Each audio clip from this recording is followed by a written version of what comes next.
Il est 7 heures à Paris avec toute l'équipe de Paris Direct. Nous sommes ravis de vous retrouver à la une de l'actualité de ce jeudi. Lviv, une ville de l'ouest de l'Ukraine, visée cette nuit par des frappes russes.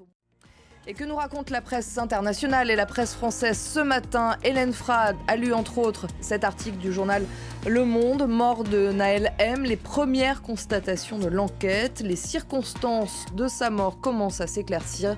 Le maintien en détention provisoire du policier a été requis. On voit ça dans 15 minutes.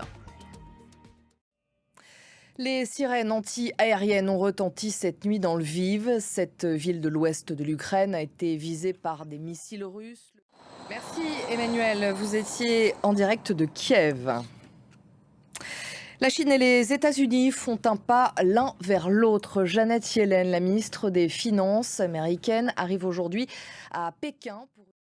En Afrique du Sud, 16 personnes ont été tuées, dont des enfants, après une fuite de gaz dans un bidonville. Direction la Tunisie et plus précisément Sfax, où des violences ont éclaté en début de semaine suite à la mort d'un Tunisien tué lors d'une altercation avec des migrants africains. Hier, des dizaines de migrants subsahariens ont été chassés de la ville, d'autres ont tenté de fuir.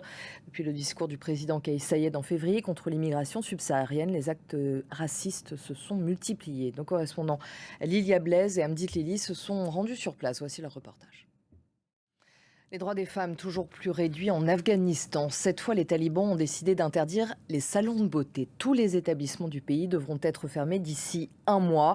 Depuis leur retour au pouvoir en 2021, les talibans n'ont de cesse de s'attaquer aux droits des femmes. Jade Lévin. Et en France, après les émeutes suite à la mort de Naël, le gouvernement a décidé d'accroître la pression sur les réseaux sociaux accusés de relayer les violences. Les autorités ont fait retirer des milliers de messages. Emmanuel Macron a même expliqué ne pas exclure de bloquer l'accès aux réseaux sociaux si cela se reproduisait. Une déclaration qui suscite la controverse. Alice Broga.